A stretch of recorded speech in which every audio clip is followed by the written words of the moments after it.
Assalamualaikum warahmatullahi wabarakatuh.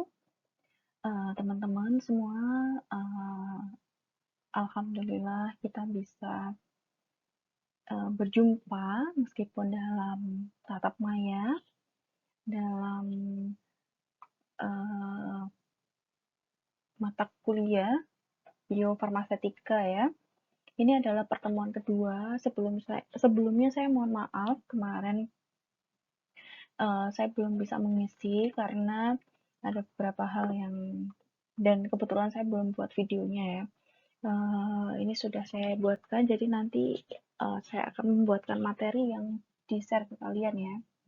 Sebelum kita mulai perkuliahan hari ini, silahkan kita mari bersama-sama membaca doa agar selama beberapa menit ke depan kita diberikan kemudahan dalam menerima dalam mempelajari mata kuliah biofarmasetika ini. Nah, silahkan kita berdoa menurut kepercayaan dan agama masing-masing. Berdoa, saya persilahkan.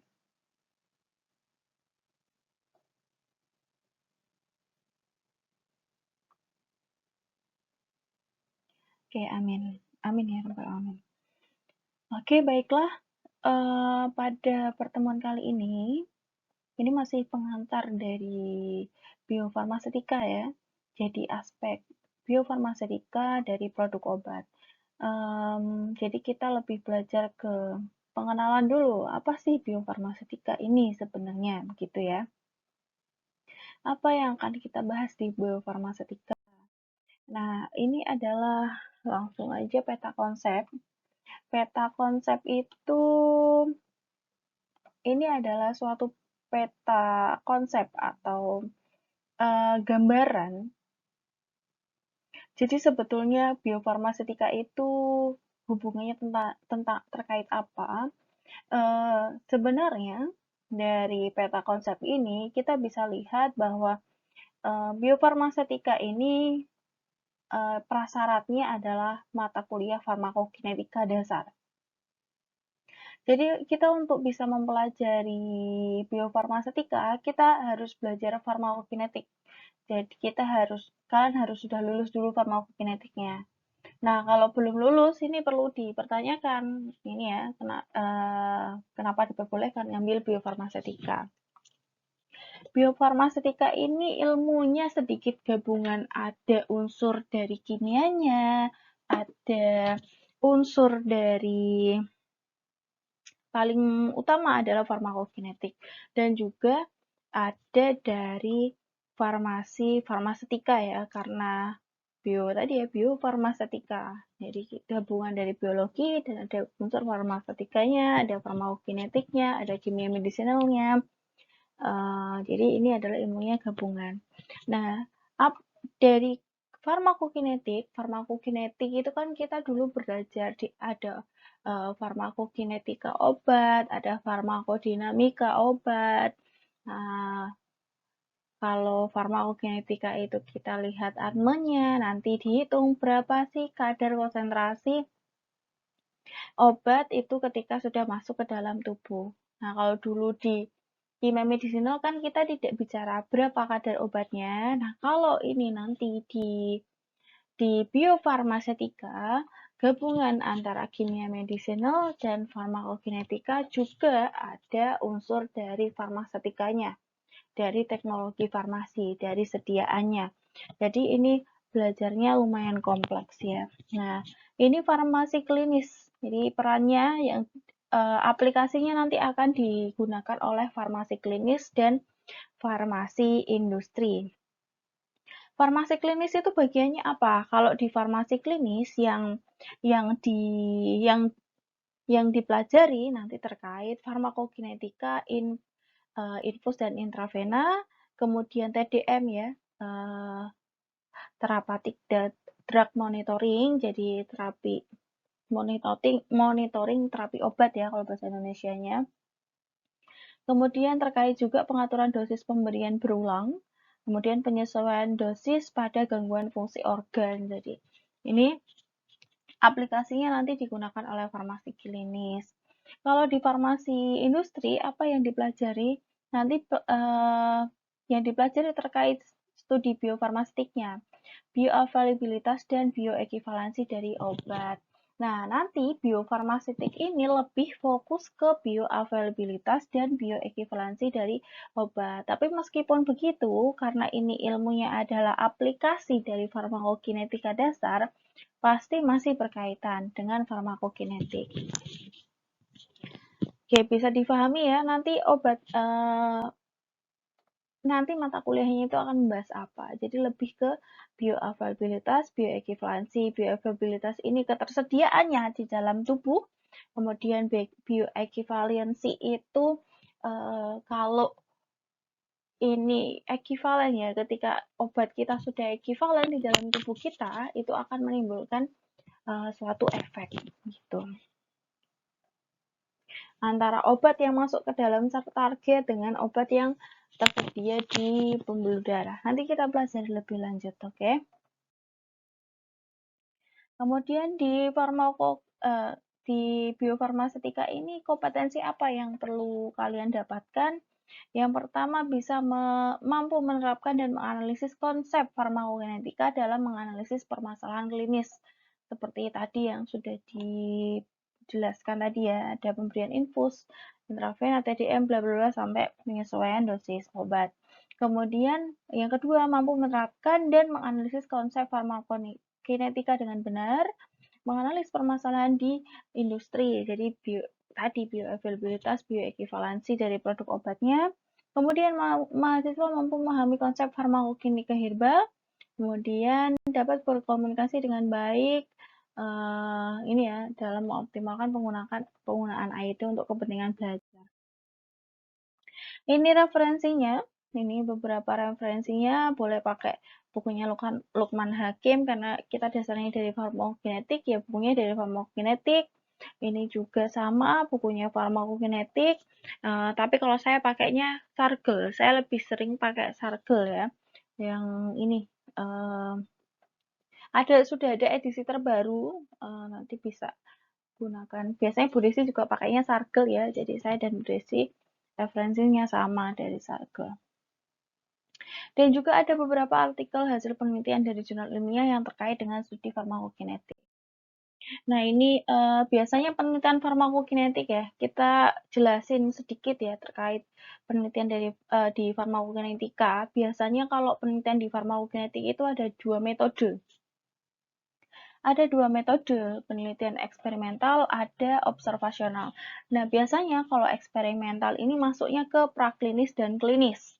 Kalau praklinis berarti belum menggunakan manusia, kalau klinis sudah menggunakan manusia ya. Kalau praklinis itu ya pengujian di lab, menggunakan mencit, in vitro, in vivo, sama in silico. In situ juga bisa. Kalau observasional itu prospektif dan retrospektif. Nah, ini ya beberapa metode yang bisa kalian gunakan di penelitian farmakokinetika, apalagi yang ingin lebih ke ini ya penelitian klinis itu bisa menggunakan metode-metode tersebut.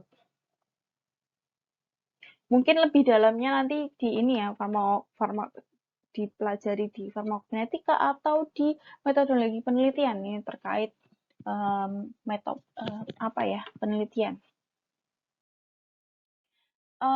Penelitian eksperimental kalau di klinis, jadi ini kita lebih bahas di klinis biasanya terkait apa aja. Biasanya eksplorasi metode penetapan farmakokinetika obatnya. Jadi metode penetapan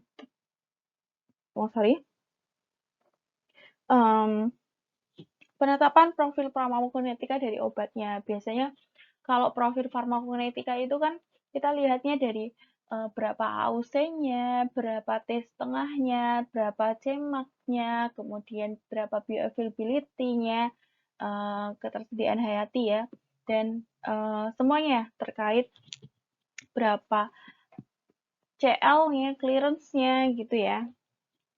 Jadi metode untuk penetapan parameter farmakokinetiknya itu. Jadi kalau klinis itu berarti nanti penelitiannya tentang meneliti tentang profil farmakokinetika dari obatnya. Kemudian eksplorasi metode pengolahan data farmakokinetik. Kalau pengolahan data itu berarti sudah ada data, kemudian dilakukan pengolahan dengan beberapa metode yang ada juga. Kemudian eksplorasi farmakokinetika obat herbal. Ini kausatif, hubungan fisiologis terhadap farmakokinetika obat. Nah, biasanya kalau fisiologis itu, kalau fisiologis manusia pada umumnya, kalau normal, berarti kan sudah tertera ya, di referensi itu banyak. Tapi kalau misalkan fisiologisnya itu ada kondisi khusus, misalnya fungsi ginjalnya sudah tidak berfungsi, masih berfungsinya hanya misalkan 60% atau 50%, itu kan profil dari obatnya itu pasti akan berbeda dengan orang-orang yang normal. Kemudian interaksi dari obat. Nah, ini yang lebih sering dibahas ya, terkait interaksi obat ini. Kalau misalkan pasien ada beberapa komplikasi. Nah, dia kan obatnya pasti banyak sekali. Nah, ternyata dari obat-obat yang diminum itu ada interaksi sama satu sama lain. Nah, bagaimana caranya agar obat itu tetap didistribusikan, tetap diterima oleh pasiennya, dapat mengobati sakitnya pasien, tapi tidak terjadi interaksi. Nah, itu bagaimana kita seorang farmasis mengatur, meneliti bagaimana caranya biar pasiennya tetap bisa sembuh, tapi nggak ada interaksi obat. Kemudian pengaruh kondisi patologis terhadap farmakokinetika obat. Nah, itu tadi ya, sama aja. Jadi fisiologis sama patologis itu sama aja. Itu ya. Kalau patologis itu karena penyakit, kalau fisiologis itu gangguan. Kalau fisiologis kan berarti biasanya kemampuan ginjalnya sudah menurun, itu fisiologis. Kalau patologis adanya penyakit tertentu yang lain yang mempengaruhi kondisi atau mempengaruhi dari farmakokinetika. Misalnya orang itu punya penyakit apa ya? Ada komplikasi ada DM, hipertensi. Nah, karena ada komplikasi tersebut, akhirnya profil farmakokinetika ketika obatnya masuk dalam tubuh itu akan berbeda. Kalau fisiologis itu contohnya seperti hipoalbuminemia misalnya ya. Orang yang hipoalbumin pasti profil farmakokinetikanya akan berbeda dengan orang yang normal gitu. Kemudian uji klinis ya. Kalau uji klinis itu ada 4. Jadi uji klinis yang pertama ini uji tolerabilitas dan farmakokinetika. Fase 2 itu ada efektivitas. Kalau ini di manusia yang sehat. Kalau di fase 3 itu di manusia yang sakit. Kalau fase 4 ini farmakoepidemiologi. Nah, ini kalian ada materi perkuliahannya sendiri, jadi nanti bisa diketahui dari mata kuliah tersendiri itu ya. Jadi ini biasanya tapi obatnya sudah rilis di pasaran. Setelah selesai di fase 3, ini biasanya sudah di-approve oleh FDA ya. Sebelum BPOM yang meng-approve, biasanya FDA dulu yang meng-approve. FDA tahu kan ya, Food Drug Association. Jadi istilahnya itu BPOM-nya kalau di Indonesia itu BPOM, tapi ini di dunia internasional namanya FDA. Oke, lanjut. Ini untuk melakukan tadi uji klinis. Biasanya kan menggunakan subjek uji. Tadi ya, ada yang di fase 2 yang menggunakan manusia. Ketika menggunakan manusia itu harus melakukan seleksi subjek ujinya. Nah, bagaimana caranya? Ini disampaikan dulu penelitiannya terkait apa. Nah, ketika penelitian ini sudah disampaikan, subjeknya setuju atau tidak. Nah, kalau misalkan subjeknya setuju, boleh dilakukan penandatanganan inform consent. Jadi kalau kalian nanti penelitiannya di klinis, misalkan ngambil data di rumah sakit gitu ya, bukan ngambil data di rumah sakit ya. Biasanya kalau data sih masih nggak perlu pakai inform consent ya.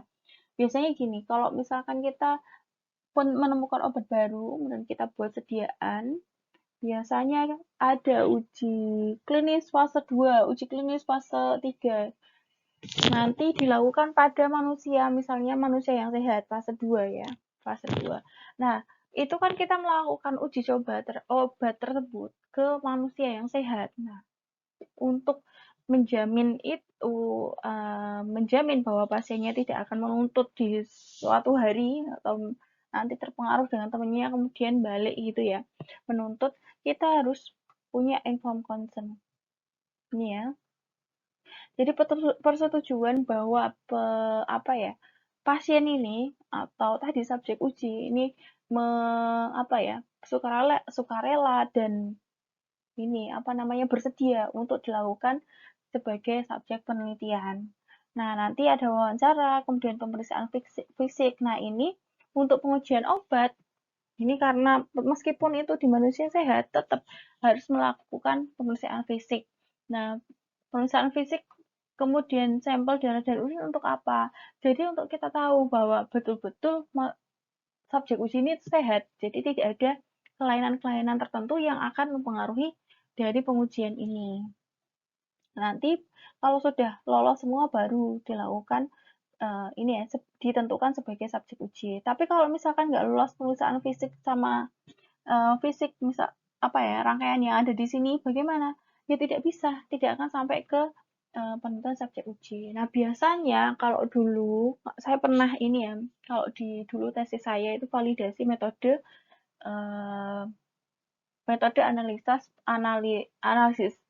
analisis penetapan kadar obat di dalam darah. Nah, saya pada saat itu saya hanya menentukan metodenya. Jadi kita bicaranya dari kimia. Kalau saya dari sisi kimia ya, jadi hanya di-spike-kan aja. Jadi spike itu dicampur di luar. Jadi darah manusia diambil, kemudian di-spike dengan dicampurkan dengan obat yang kita akan ujikan berapa bioavailability-nya atau ketersediaan hayatinya. Nanti dari sana kita bisa mengetahui berapa profilnya. Bukan profilnya ya, metodenya itu bagus atau enggak. Nah, kalau misalkan metodenya itu sudah bagus, sudah tervalidasi, baru kita lakukan uji BABE ya, bioavailability, bioequivalency ini di manusia. Kalau kemarin itu, kalau saya memang nggak masuk, tapi saya nggak melakukan penelitian itu secara langsung, tapi saya bantu di sana. Jadi saat itu pembimbing saya sedang diminta oleh industri tertentu itu untuk melakukan pengujian BABE, bioavailability dan bioequivalensi dari salah satu obat X antibiotik ya. Ini saya sebut aja obat X. X ini adalah antibiotik. Akan diukur berapa BABE-nya. Nah, pada saat itu diambil 25 subjek apa 15 ya, saya lupa. Nah, 25 subjek ini dilakukan pemeriksaan fisik ya. Semua boleh ikut. Tapi ada rentang kriteria inklusi dan eksklusinya ya. Inklusinya itu maksudnya yang diperbolehkan untuk ikut itu ada ketentuannya gitu. Jadi kalau misalkan nggak melewati ini ya tidak akan lolos sebagai subjek uji. Nah, subjek ujinya nanti tentu ada imbalannya. Kalau jadi subjek uji penelitian nggak mungkin gratis, nggak dibayar ya. Ada, karena nanti yang diambil adalah darah. Kalau urin ya nanti yang diambil urin. Kalau pas saya ikut itu adalah mengambil urin. Jadi darah. Jadi darahnya diambil dari menit ke 0, kemudian menit ke 1 sampai ke 24 jam. Jadi diteliti. Jadi subjeknya itu diberikan obat. Jadi subjeknya diberikan obat X nadi. Ini ya ada obat X. Obat X ini diberikan ke subjek uji.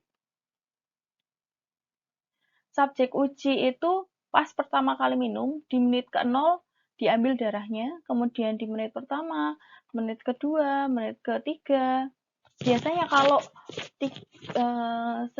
sejam pertama itu lumayan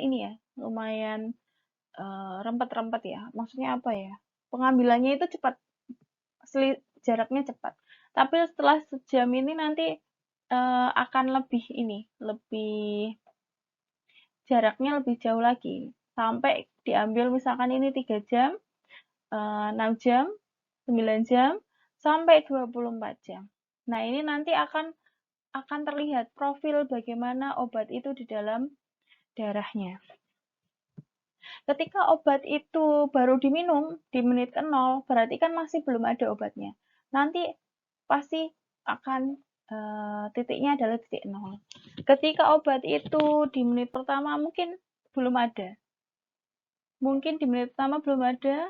Jadi kalau kalian belajar farmakokinetik kan ingat ya, obat itu mula-mula pasti akan rendah, sangat rendah di dalam darah. Nah, nanti lama-lama akan naik sampai ke puncaknya, baru nanti akan turun lagi, landai ya.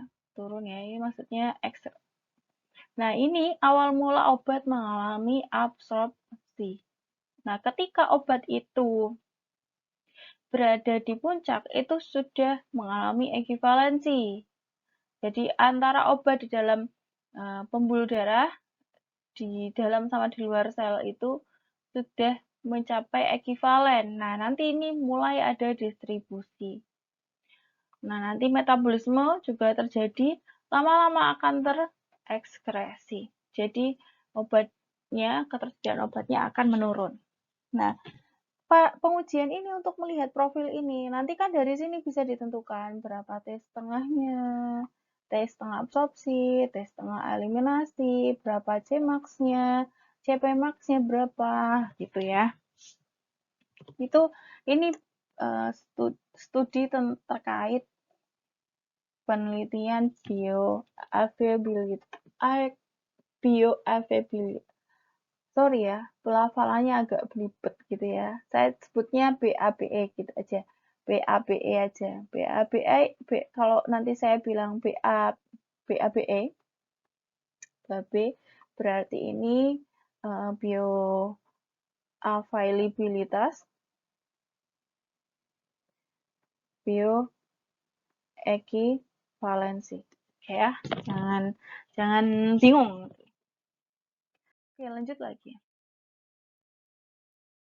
Ini ya, tadi saya sampaikan kalau saya tuh melakukan validasi metode. Jadi kalau saya di sini, saya melakukan validasi metode yang digunakan untuk mengukur. Jadi kalau kita di kimia, saya bilangnya kita di kimia. Jadi karena saya bidangnya di kimia analisa ya, tapi ya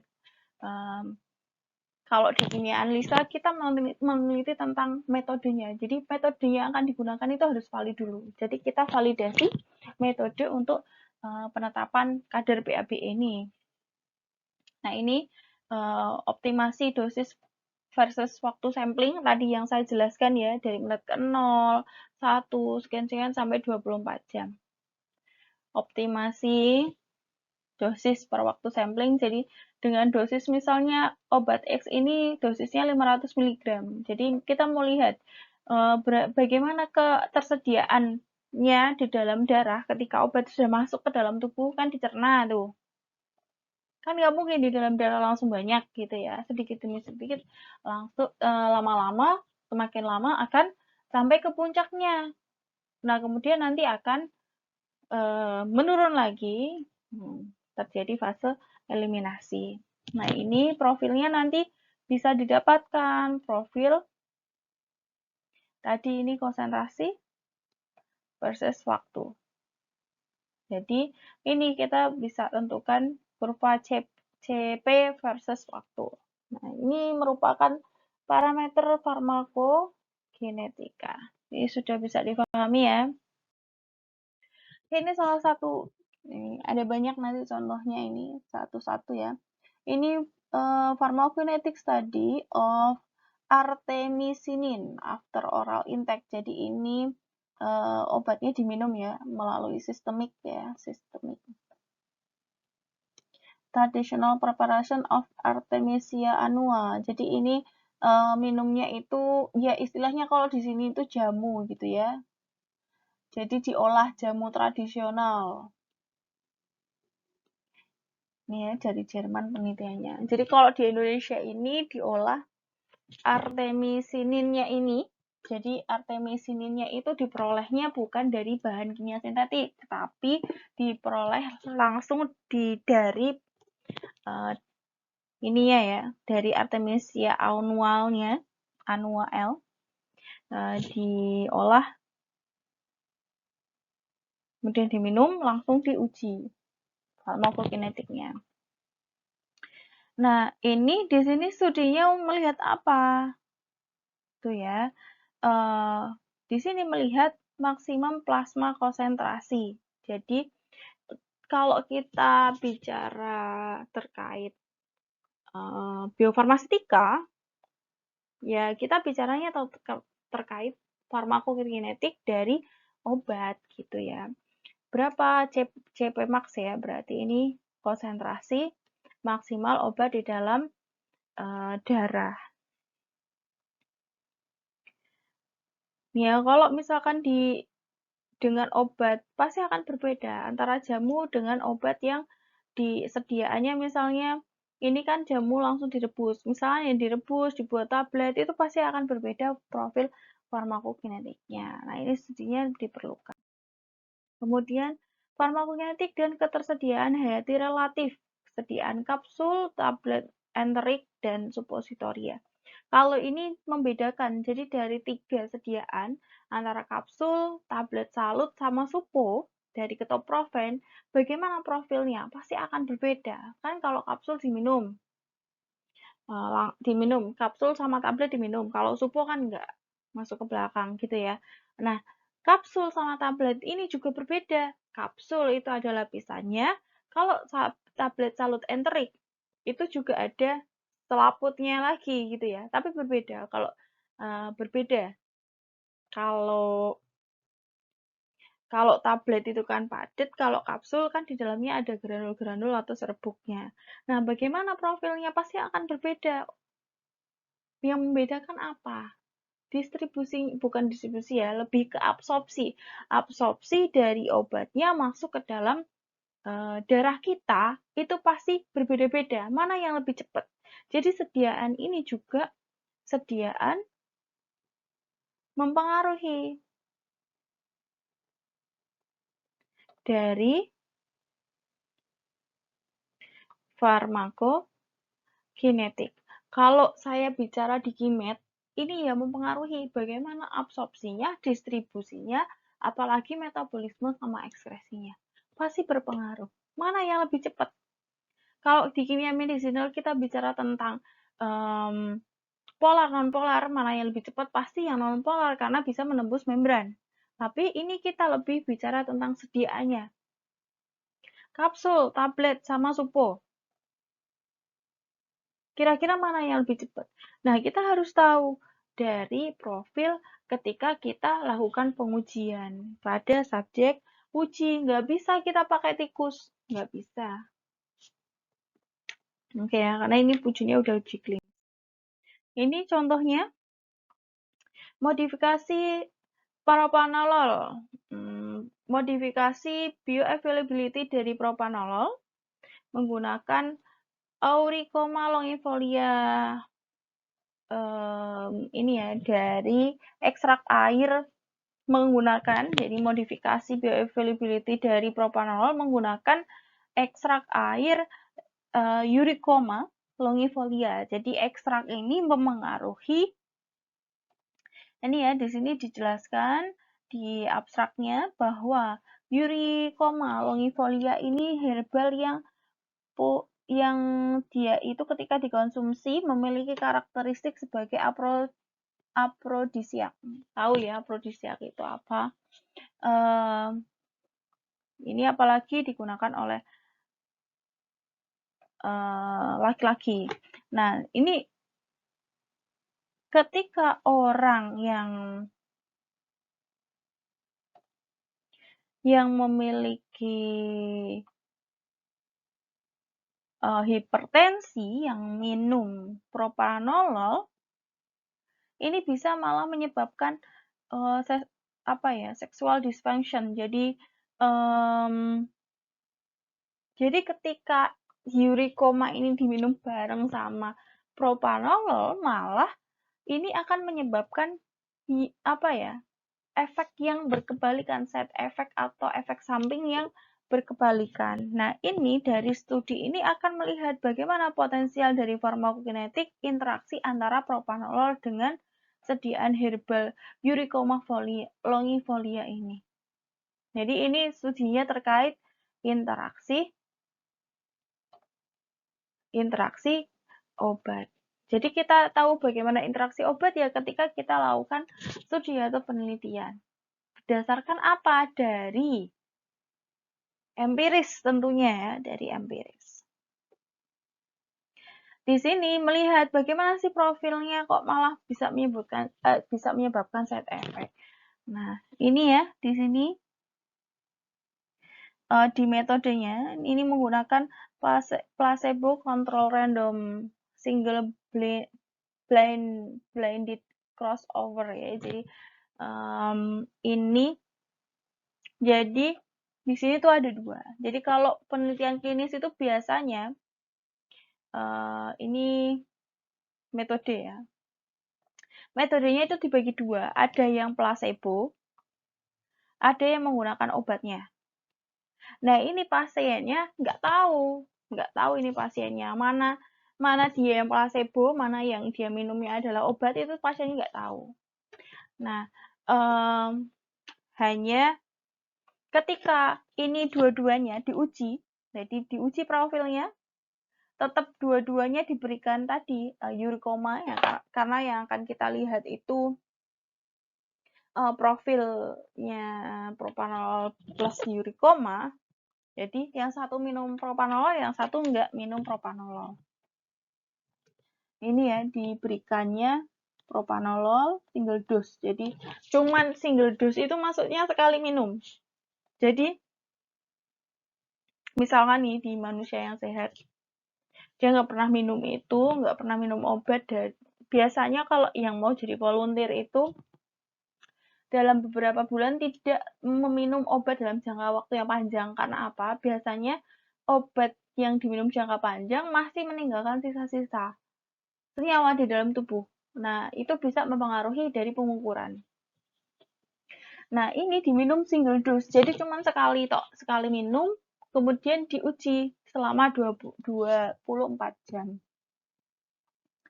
Nah, ini yang satu diminumin propranolol sebanyak 80 mg, dosisnya propranolol 80 mg ya, ada yang 100, ada yang 80. Diminum secara oral jadi yang tadi saya keliru, ada yang placebo, ada yang ditambah Eurycoma. Jadi pasiennya semuanya minum obat propranolol, tapi yang satu dikasih placebo, yang satu dikasih Eurycoma. Nah, di sana dilihat bagaimana profilnya setelah diambil pada jam ke-0, berarti menit ke-0, kemudian di setengah jam, sejam, sampai ke 10 jam. Di dalam plasma itu bagaimana? Nah, ujinya menggunakan pelafalan bahasa Inggrisnya mungkin kurang, ini dimaklumin aja ya. Maksudnya ini, jadi pengujiannya dilakukan menggunakan metode HPLC yang sudah tervalidasi. Jadi yang sudah dipastikan bahwa metode ini bisa mengukur untuk propranolol yang akan kita uji. Biasanya itu dulu tadi ya, validasi. Kita kalau validasi kan sudah pernah belajar juga ya. Mestinya kalian sudah mendapatkan AOKM belum ya? Kalau sudah, nanti belajar itu di AOKM tentang validasi. Oke, lanjut lagi. Ini hasilnya propranolol, ketika propranolol ini diminum bersama Eurycoma longifolia, bioavailabilitas atau ketersediaan hayatinya itu menurun sekitar 29%. Nah, CMAC-nya berkurang juga 42%, sedangkan Tmax-nya ini ya lebih.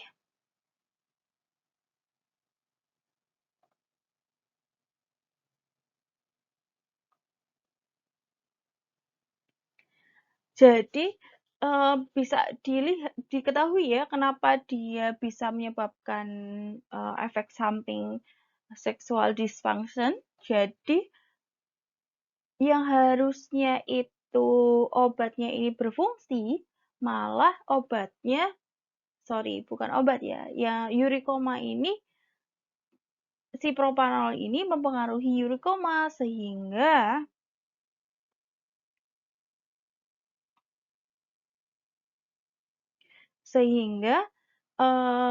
tidak menghasilkan efek yang seharusnya begitu.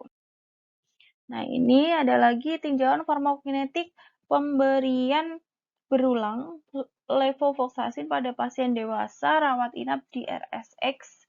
Jadi kalau tadi single dose itu dosisnya cuma sekali yang diberikan, kalau ini berulang ya.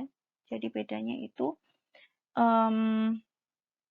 ini dilakukan, ini ya ada metodenya observasi ya, karena tadi observasi kan ada perspektif sama apa gitu ya tadi. Nah, ini beberapa contoh dari penelitiannya. Nah, ini bisa dibaca ya. Kalian bisa baca. Ini jadi ada prospektif sama retrospektif. Jadi ini termasuknya retrospektif karena datanya dikumpulkan dari Januari sama Juni. Jadi ini nggak langsung ke pasien, tapi lebih ke pengambilan data aja. Biasanya lebih sering kayak gini sih ya, lebih mudah gitu ya. Kalau langsung ke pasien kan banyak juga biaya yang harus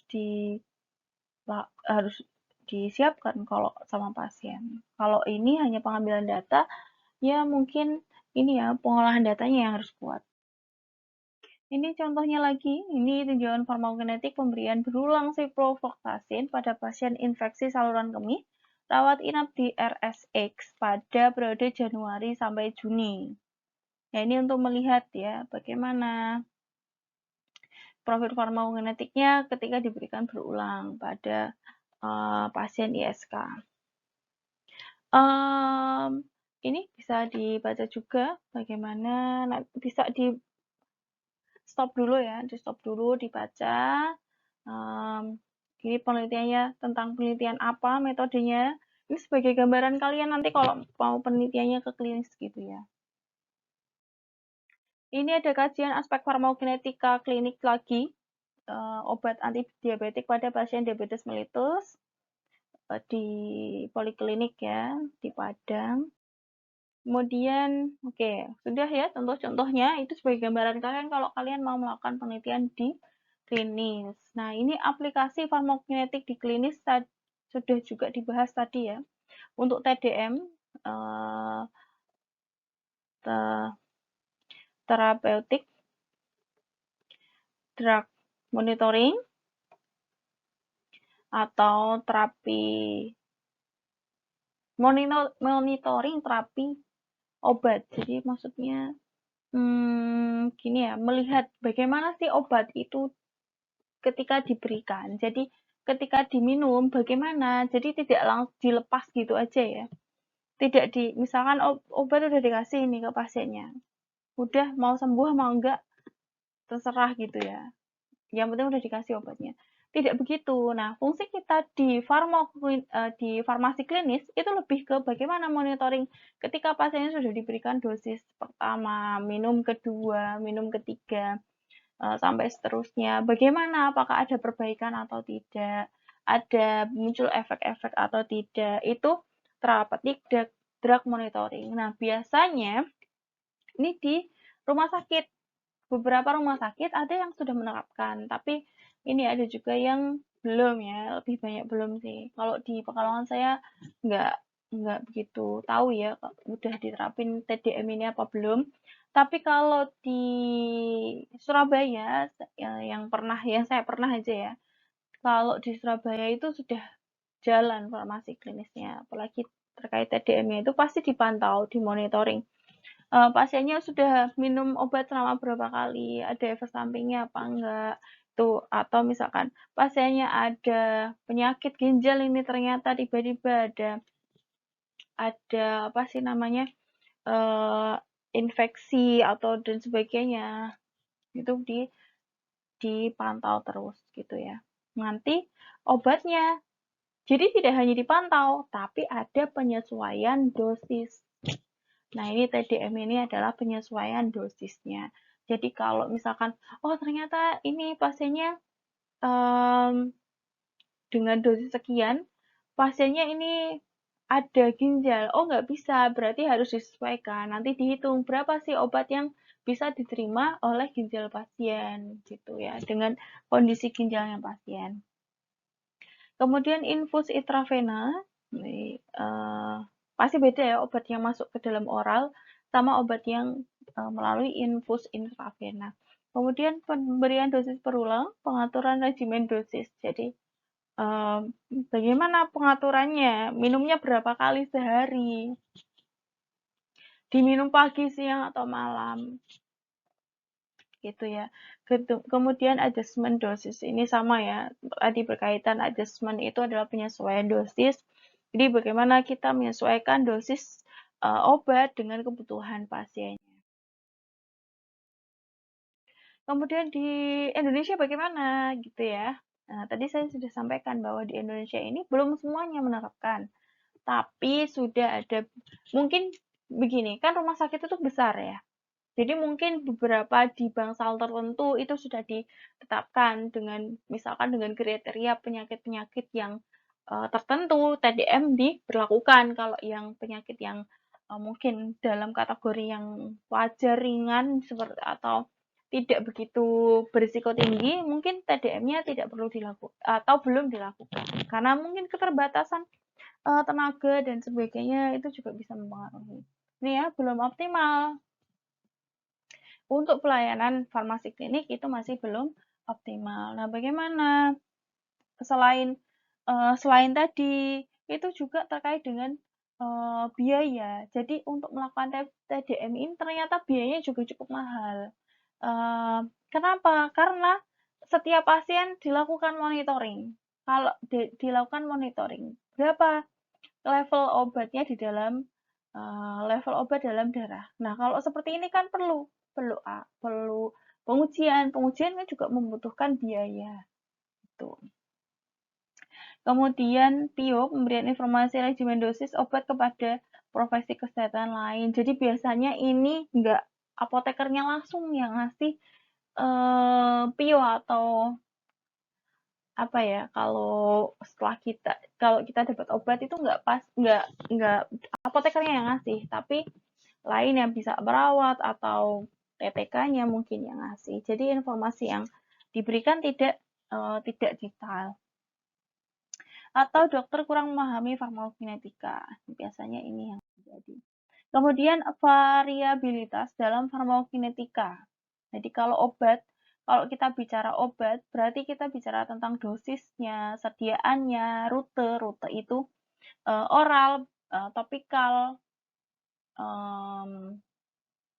intravena atau intramuskular dan sebagainya. Kemudian kronos, kiralitas, ini ini ya, kimia medisinalnya. Kemudian bioavailability, ini non-linearitas profil biofarmasetik sama profil farmakokinetik. Nah, ketika obat itu masuk ke dalam tubuh kita, ke subjek manusia ya, manusia. Nah, ini akan melewati fase ATME. Absorpsi, oke, hati-hati ya. Yang saya sampaikan adalah absorpsi, AB ya.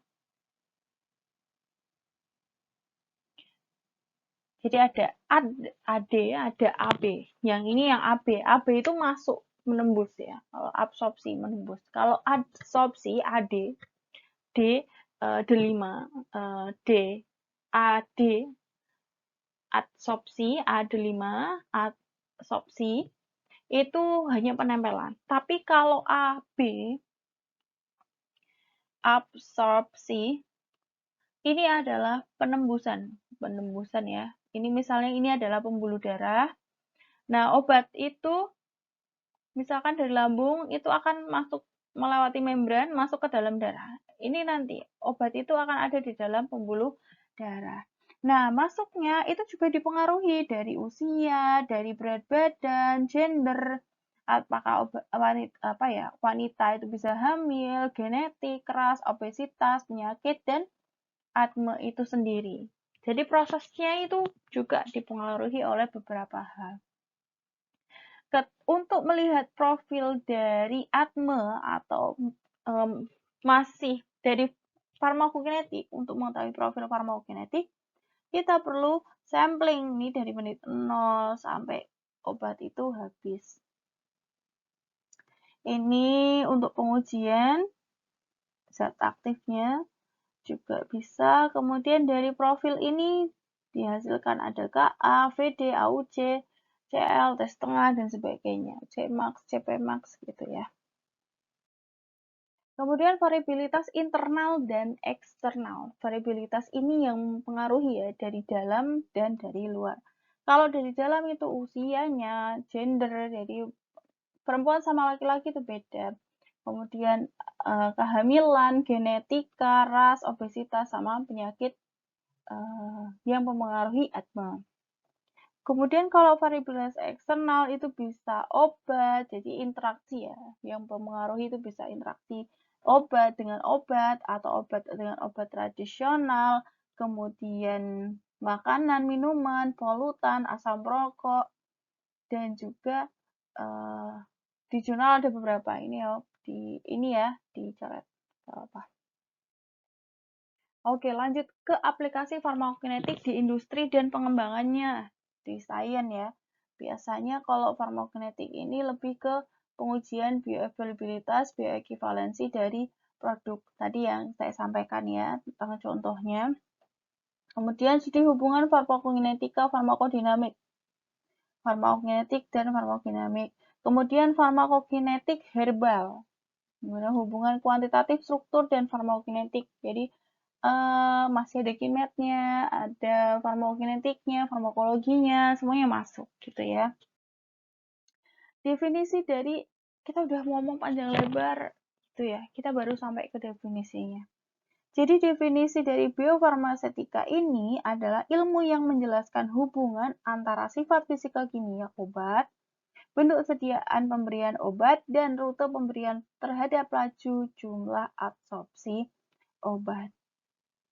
Jadi kaitannya banyak ya, dari sifat dari obatnya itu sendiri, dari sediaannya, bagaimana masuknya obat, jumlahnya obat itu di dalam tubuh kita. Nah, kajian tentang faktor-faktor yang selain itu juga kajian tentang faktor-faktor yang mempengaruhi bioavailabilitas obat pada manusia dan hewan untuk memberikan informasi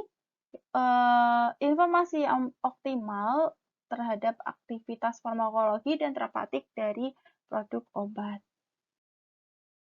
Faktor-faktornya apa? Bisa stabilitasnya obat di dalam produk, pelepasan obat dari produknya. Maksudnya ini ya, kalau misalkan produknya kapsul, berarti ada terjadi proses pelepasan serbuk dari cangkang kapsulnya atau cairan dari kapsulnya. Kalau itu kapsul ya. Kemudian laju disolusi atau pelepasan obat dari tempat absorpsinya. Itu ya tadi sama ketika obat dipecahkan. Jadi setelah masuk ke dalam lambung misalnya oral ya. Oral obat masuk ke dalam lambung kita.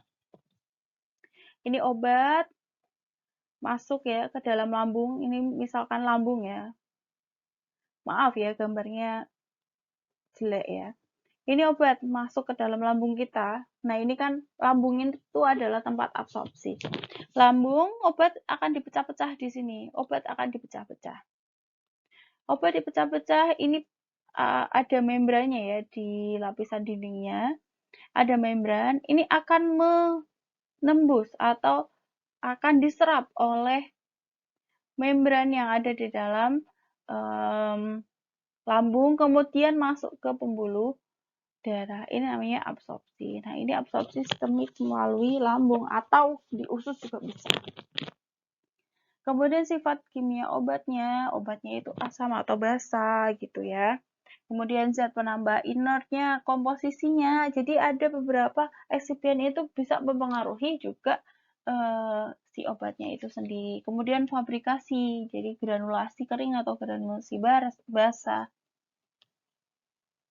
Mohon maaf ya, saya bikinnya malam-malam jadi agak ngantuk. Kemudian sifat fisika kimia obat dari pKa-nya, berarti kaitannya sama ke ini ya pH, kaitannya sama pH, kepolaran, kelarutan, ukuran partikel, distribusi, dan koefisien partisinya ya. Masih ingat ya, jadi kalau ukuran partikelnya lebih besar, berarti bagaimana kemampuan absorpsinya. Jadi ruang lingkupnya, jadi yang setelah kita pelajari, ruang lingkup dari biofarmasetika itu ada farmakologi, biofarmasi, farmakokinetik, farmakodinamik, tambahan ya, kimia, medisinal, sama kimia analisa. Kalau kimia analisa ini sebenarnya tidak langsung, karena yang dibutuhkan adalah validasi metodenya. Biofarmasi itu apa? Pengetahuan tentang pengaruh formulasi terhadap efek terapi. Nah, itu nanti yang dilihat adalah bioavailabilitasnya atau ketersediaan hayati. Jadi, berapa level obat ya? Level obat dalam darah.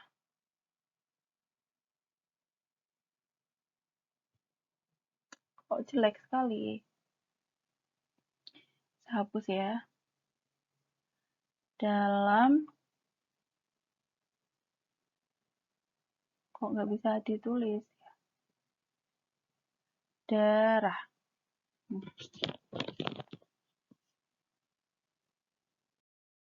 Ini biofarmasi apa aja ilmunya?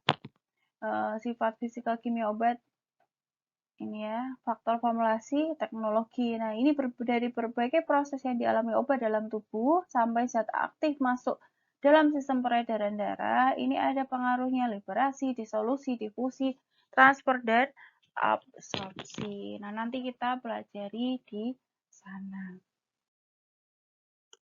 Ini kita studi bedanya farmakokinetik sama farmakodinamik ya. Kalau farmakokinetik itu adalah perjalanan obat di dalam tubuh sejak saat pemberian hingga obat itu keluar dari tubuh. Nah, itu prosesnya adalah ADME, absorpsi, distribusi, metabolisme, sama ekskresi. Tapi kalau farmakodinamik, kegiatan obat terhadap organisme hidup, aksi obat terhadap tubuh. Jadi kalau farmakodinamik lebih ke respon tubuh kita, respon dari tubuh kita terhadap aksi dari obat, atau bisa kita simpulkan kalau farmakokinetika ini kita bicara tentang perjalanan obatnya. Kalau farmakodinamik itu lebih ke bagaimana interaksi dari obat dan reseptor. Jadi gini, kalau kita kita analogikan gini. Misalnya kalian mau pergi ke mall ya. Itu kan ada perjalanannya dari rumah sampai ke mall. Terus dari mall sampai rumah lagi. Nah, itu ada di perjalanan, selama perjalanan itu adalah farmakokinetiknya, proses farmakokinetiknya. Sedangkan farmakodinamik adalah kegiatan kalian di mall. Jadi kalian di mall ngapain? Beli baju, beli sepatu, atau cuman lihat-lihat aja, nonton aja di sana. Itu adalah aktivitas atau kita bicaranya adalah aksi dari obatnya di dalam tubuh kita. Jadi bagaimana respon tubuh kita terhadap adanya obat. Jadi reseptor dengan obat diinteraksikan. Hasilnya apa? Itu adalah efek farmakodinamik. Itu adalah ilmu farmakodinamik dan dalam tubuh. Sudah bisa dipahami ya bedanya farmakokinetik dan farmakodinamik. Penggolongan obat dalam terapi. Jadi ini ada obat farmakodinamik, ada obat terapeutik, ada obat diagnostik. Nah, ini fungsinya beda-beda. Ini bisa dibaca ya. Ini contoh obatnya. Ini contoh obatnya. Ini adalah keterangan dia bekerjanya kapan, kayak gitu.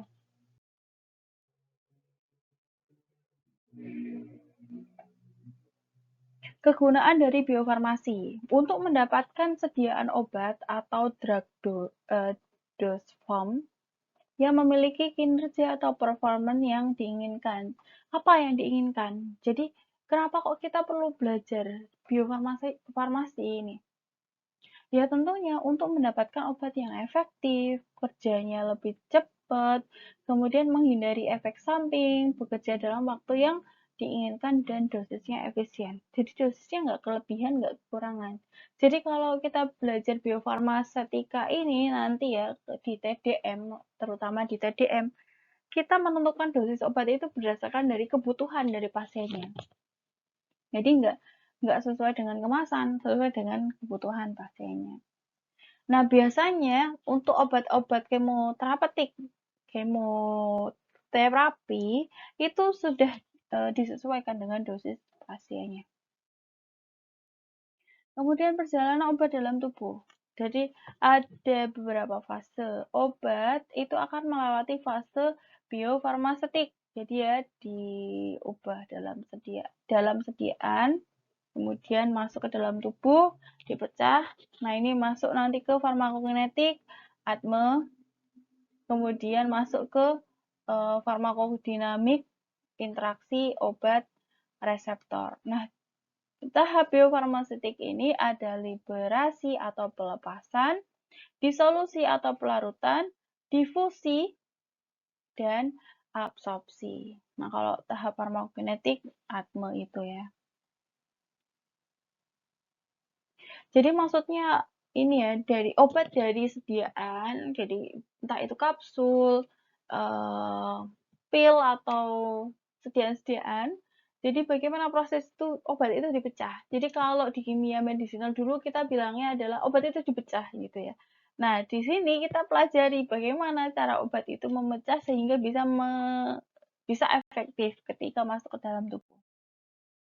Ini proses absorpsi atau penyerapan. Jadi masuknya molekul obat dari tempat pembelian ke jalur sistemik. Jadi kalau obatnya itu oral berarti masuk dalam lambung atau usus. Jadi nanti dari mukosa lambung atau mukosa usus diserap obatnya masuk ke melewati membran-membran terus masuk ke dalam pembuluh darah. Absorpsi hanya terjadi terhadap molekul obat dalam keadaan terlarut. Jadi kalau obatnya itu nggak larut ya nggak bisa diabsorpsi. Apalagi kalau membrannya itu membrannya sempit apa ya. Membran kan ada ini ya pori-pori kayak gitu. Kalau nggak bisa dimasuki ya nggak bisa terabsorpsi.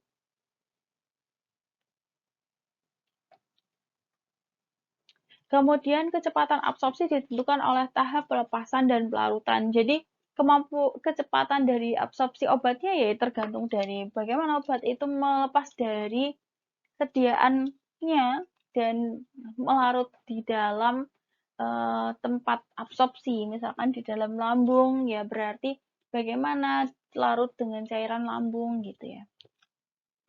Tahap yang paling lambat menjadi tahap penentu kecepatan absorpsi, yaitu rate limiting step. Kemudian faktor yang mempengaruhi absorpsi itu bisa dari sediaannya, kemudian dari sifat fisika kimianya ya, polar non-polar, kemudian faktor fisiologis atau absorpsi. Kalau obat itu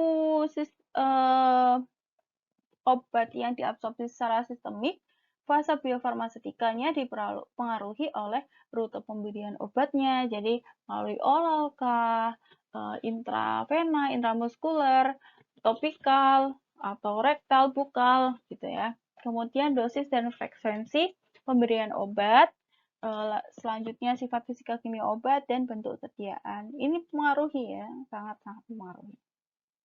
Oke, lanjut ke rute pemberian obat. Nah, ini sebenarnya udah dipelajari ya di kimia medicinal sepertinya, tapi nih, jadi saya bahasnya nggak terlalu lama ya. Jadi rute pemberian obat ini harus dipertimbangkan biofarmasetiknya dalam merancang sebuah produk. Jadi produknya ini untuk apa? Misalkan formulasi sediaan mata, ya harus dipertimbangkan pH-nya, isotonitasnya, sterilitas, dan juga iritasi obatnya ya. Kemudian rute pemberiannya ekstravaskuler atau intravaskuler.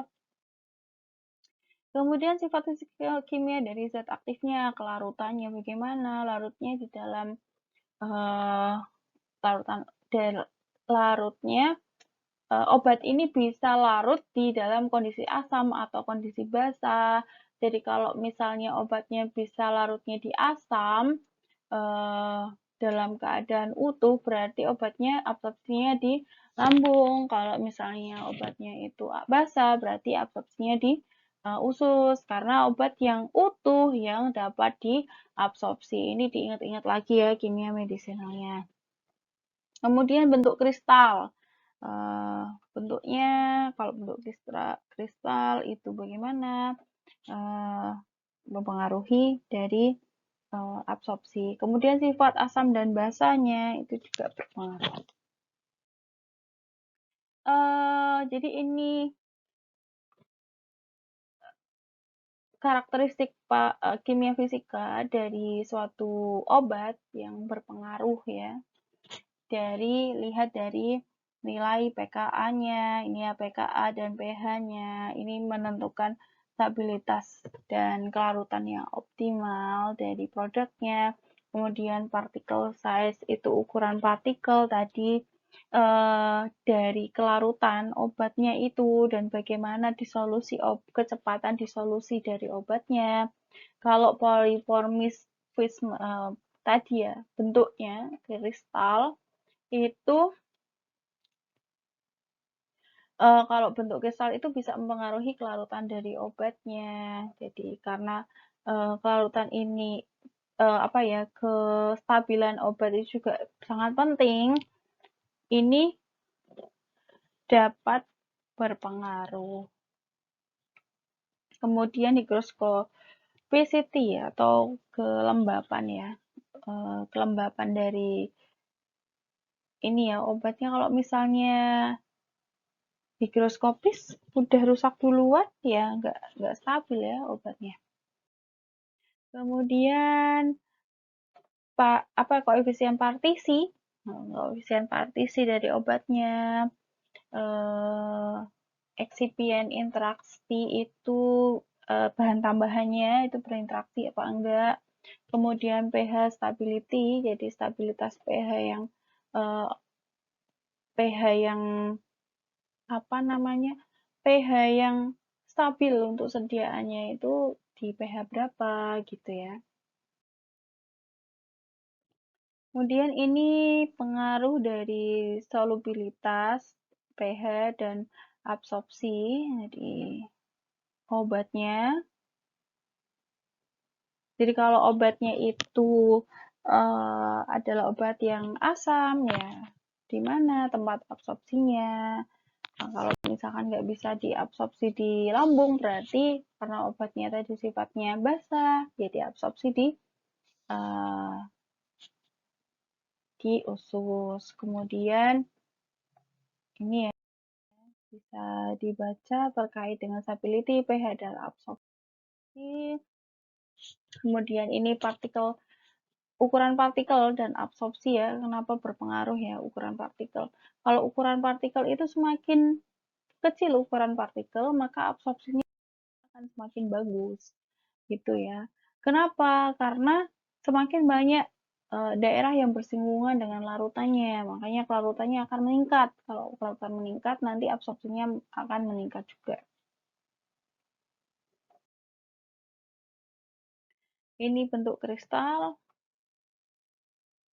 Jadi kalau kristal itu lebih rendah ya kelarutannya dibanding dengan bentuk amorf gitu ya. Jadi kalau yang bentuknya kristal ini ya kelarutannya lebih rendah gitu ya. Jadi absorpsinya juga lebih berkurang.